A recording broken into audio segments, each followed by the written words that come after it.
Doch erstmal zu Kunst, die an die Schmerzgrenze geht.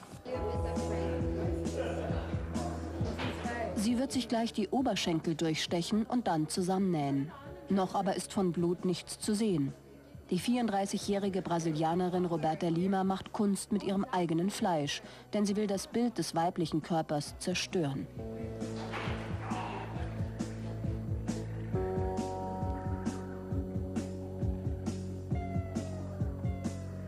Zum Beispiel lässt sie sich Haut aus ihren Unterarmen schneiden, ohne Narkose. Oder aber sie verwandelt sich in ein blutiges Stück Frischfleisch.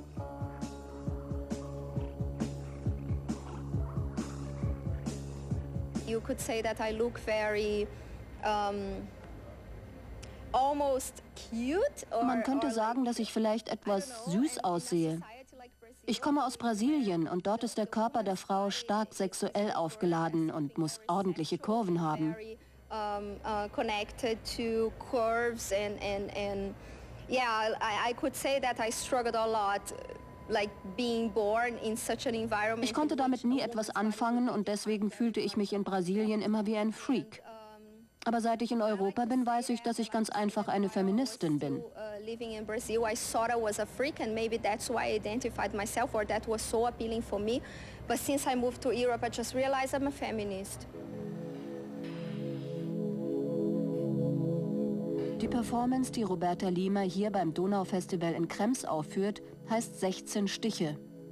Die Künstlerin trägt ein Brautkleid, das Zeichen der weiblichen Unschuld, aber auch der Entjungferung, angepinnt direkt auf ihre Haut. Sie will an ihrem eigenen Körper den Widerspruch von Lieblichkeit und Schmerz zeigen.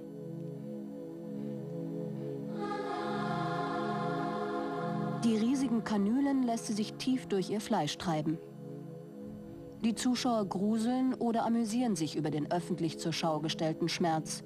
Roberta Limas Performance ist so etwas wie eine moderne Freakshow. Freaks, vor allem aber Zirkusartisten, haben die Künstlerin schon immer schwer beeindruckt. Zirkuskünstler sind ein sehr gutes Beispiel dafür, was ich unter subversiven Körpern verstehe. Vor allem der Trapezkünstler, wie er hier auf meinem Arm ist.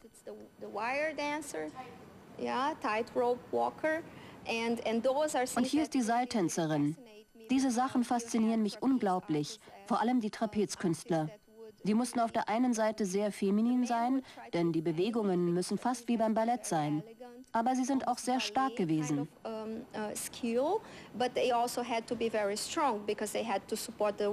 Auf diese Weise waren Zirkusartisten die ersten Transgenders. Und dieser Punkt interessiert mich.